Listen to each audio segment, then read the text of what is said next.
commencer par les présentations, je pense. Ok. Bah salut, moi c'est Lio, voilà, clavier dans Skip the Use. C'est Lio Shivers. Ouais, aussi, ouais. Et Gunther. Gunta. Vas-y, toi. Alors moi c'est Yann Stéphanie et je suis guitariste dans le groupe Skip the Use. Moi c'est Jason Newsted, je faisais de la basse dans Metallica, je me suis fait honteusement virer, et maintenant je m'appelle Matt Bastard et je chante dans Skip the Use. Newsted, N-E-W-S-T-E-E-D, parce que les gens ont tendance à mettre un I. C'est bien, c'est bien. Moi je préfère Newsted. Et tous les trois, vous êtes rencontrés comment? Enfin, le groupe en sur général. internet. Des sites de rencontre. Mythique. Oui, mythique. Comme tout le monde. Je vois Non, que c'est connu. on s'est rencontrés, bah tu sais, on vient de Lille, c'est un village. Non mais toi quand tu fais de la zik à Lille, au bout d'un moment, il n'y en est pas 50 000, donc du coup on finit toujours par se croiser dans un bar. En l'occurrence, toi c'était dans un bar, Ouais. dans une discothèque. C'est beau. On était les deux seuls connards célibataires à la fin de la soirée. Ah, j'ignorais votre Ça, petit c'est groupe. Ça crée des liens. La lumière elle s'est rallumée à 5h au Golden. Vous avez ouvert les Il yeux. est temps de rentrer chez vous. Et on était les deux connards comme ça. Voilà. Vous vous êtes repartis l'un avec l'autre en fait. C'est pas vraiment comme ça que ça s'est passé. Non mais à la base on était tous dans le même groupe aussi. Lui était à la base d'un groupe de punk qui s'appelait Carving. Et on s'est tous retrouvés là-dedans au bout d'un moment, au Voilà. niveau musical. Après c'est vrai qu'on s'est connus avant ça aussi. Avant la musique. Amis de longue date. Ouais. Voilà. Enfin, Ok. on se comprend. Donc, voilà, ça fait maintenant 4 ans que vous existez et vous venez enfin de signer dans un gros label, Polydor. Et on voulait savoir si ça avait ou ça allait changer quelque chose en fait dans votre Déjà, c'est à création. Paris, nous, tu vois qu'on est tous fans du PSG, on était super contents de signer sur une maison de disques de Paris. C'est le genre de truc à pas dire à Bordeaux. Parce que. En ce moment, faut pas se gêner, hein. mais, Faut savoir qu'on n'est pas d'accord, on n'est pas tous d'accord. Non, mais je tiens à tu vois, Tu sais, que ce soit tu clair. sais. Non, je rien à voir. On est en pleine rupture là. En fait, ça nous a permis d'accéder à des jolis studios, d'avoir une équipe qui bosse autour de nous. Maintenant, on vient juste de sortir un truc avec eux il y a 2 semaines, donc si tu veux, je répondrai à ta question dans 3 mois. Pour l'instant, On est content, ça se passe bien. on est content. Ils ont envie vraiment de faire quelque chose de bien. Voilà, donc Ouais, on ne va pas vous coller un truc qui ne vous correspond pas en fait. non, bah après c'est comme tout, hein, c'est une relation qui commence, donc il faut apprendre à se connaître, chacun fait des couilles de son côté, mais je crois qu'au final on a tous envie de faire quelque chose de bien. Pas dit qu'on y arrive tout de suite, mais on va y arriver. Et au niveau de la création musicale, comment ça se passe pour vous mettre d'accord sur ce que vous allez faire? Comment vous créez vos morceaux en fait? Genre, on les crée essentiellement à 2. Chacun de notre côté, on a un petit studio chez nous.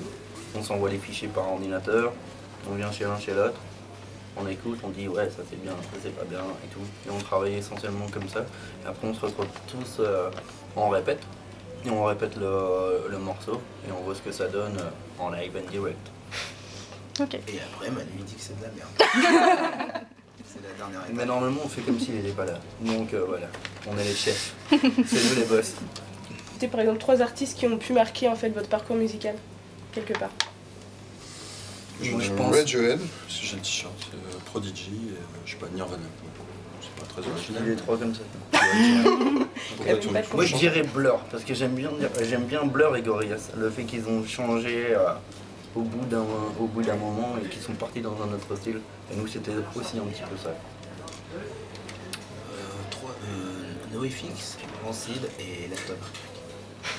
Il dit ouais. Ça alors ça, vous connaissez ça? On va sourire et oui, faire comme fixe, si on oui. le savait. Voilà. Ouais, vous avez bien fait, ouais.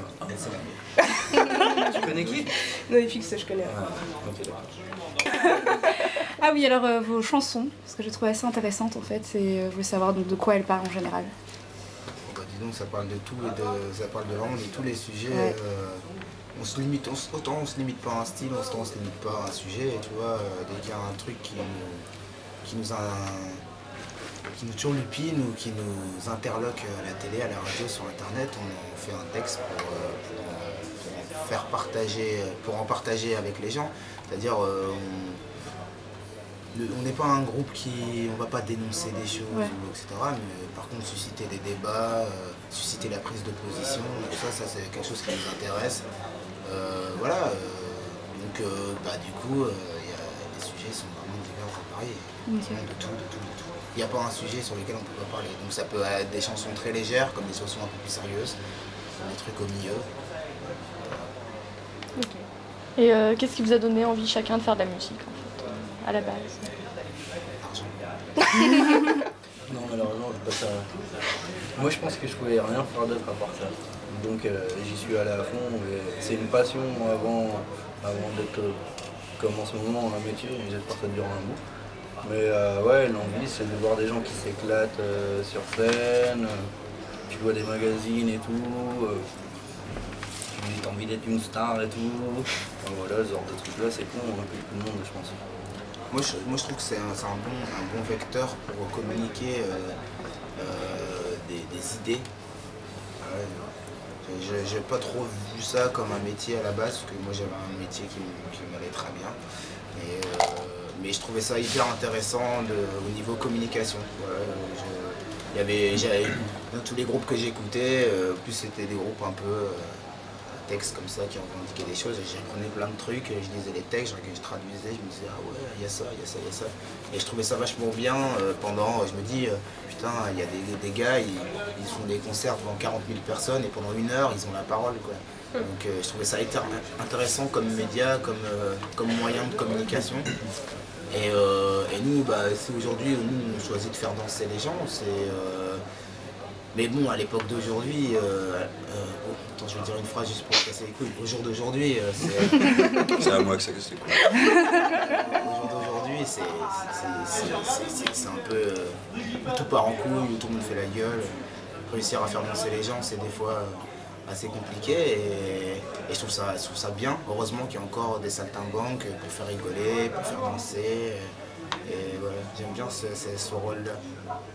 Puis c'est pas forcément une décision comme ça, tu vois, tu commences la musique parce que t'as écouté des groupes, parce que voilà, et puis ça te tombe un peu dessus, et puis t'aimes ça, et puis plus tu joues, et puis plus t'aimes ça, et puis c'est un peu une addiction. Que vous avez un meilleur souvenir de concert? Ou alors le pire souvenir de concert? Le meilleur, pour moi, je pense, c'est nos 2 Solidays. Mais après, il y en a vraiment plein d'autres. Mais Solidays particulièrement. Qu'est-ce qui est ça la Pas parce que c'est Paris, justement, c'est intéressant que ça soit Paris, mais vraiment, parce que la première fois qu'on a joué à Solidays, on n'avait jamais joué devant autant de monde, et surtout autant de monde réceptif. Il y avait vraiment 30 000 personnes qui bougeaient du premier rang jusqu'au dernier, et on était spectateurs du concert, limite on voyait ça, on disait mais qu'est-ce qui se passe ici? Et le deuxième, parce que avant de rentrer sur scène, ça gueulait énormément, on nous attendait à fond, et quand on arrivait, voilà, c'était la fiesta, et c'était aussi bien que l'année d'avant, avec, bon, il y avait 10 000 personnes, parce que la scène elle était beaucoup plus petite, mais ouais, c'était vraiment un grand moment. Le pire au concert, je sais pas. Si on a fait un concert une fois dans le sud, on s'est fait engueuler par Manu grave après. Putain. Ouais, C'était pas facile. Alors qu'on avait l'impression d'avoir passé un bon concert. ça c'est terrible. C'est ça, D'accord. c'est ça le vrai truc. C'est ça. On était en sortant, on s'est dit putain, c'était bien. C'était ça. rien, c'était rigolo. On On était tous là avec la banane. C'était bien. Et Je pense que les retours étaient trop forts. on s'est fait gronder. C'était pas un très bon souvenir. Mais sinon, ouais. Dernière question. Vu que la rubrique dans laquelle on va publier l'interview s'appelle les stéréotypes, on voulait savoir si vous étiez un gros stéréotype de la musique, ce serait quoi? Lady Gaga. Toi, tu serais ça. Et arrête de porter des paillettes dans cette histoire-là. Franchement, Déjà le coup de la boîte, dans la boîte tout à l'heure, je découvre des trucs. Ah, c'est vrai qu'il est bien du coup là. Non, franchement, je ne répondrai pas à cette question. Je sais pas, t'as les robes de viande, ça t'inspire, je sais pas. Non, mais voilà, non, j'ai dit ça en fait, j'ai voulu me faire chier, après j'ai dit putain, je suis en train de me niquer tout seul. Donc, Tu remarques encore qu'on dirait Un gros stéréotype de la musique.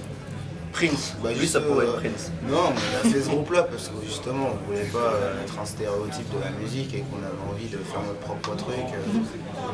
Voilà, peut-être qu'on créerait notre propre stéréotype. En réfléchissant comme ça, j'aime bien les Stones. J'aime bien comment ils ont mené leur barque depuis tant d'années. Ouais. Même s'ils sont dans des trips qui sont pas les nôtres, mais au final qui sont assez maîtres, même très très maîtres de leur destin. Et je crois qu'aujourd'hui la clé dans la musique, ça va être les groupes qui arriveront à faire ça, quoi. Ouais. Rester un peu maître de ce qui se passe, non pas être seul, toujours avoir des équipes, mais avoir un peu le groin où il faut, voilà, savoir voilà, mener leur barque, quoi. Et je respecte vraiment ce groupe pour ça, pour réussir encore à faire un jour. Là, t'as bien géré. T'as Ouais. réfléchi et t'as bien Ouais. géré. Ça, c'est bien. Est-ce qu'on peut se quitter sur un petit morceau de Lady Gaga, je sais pas. Oui, est-ce qu'on peut avoir un acapella de Lady Gaga du coup? Non. Il arrête pas de chanter. Non, en fait, non, vraiment, c'était une connerie, je suis désolé, j'ai le reflet. Non mais au moins tu as le mérite d'avoir répondu à la question. Ouais, non. Non, mais je me suis dit, c'est quoi le truc Enfin, non, j'ai n'a pensé pas à Lady compris. Gaga tout de suite. C'était spontané, mais Stéréotype, c'était- c'est un mot de plus de 6 lettres. Donc, Stéréotype, c'est chaud stéréo. pour nous. Ouais, chaud. En stéréo, Lady Gaga.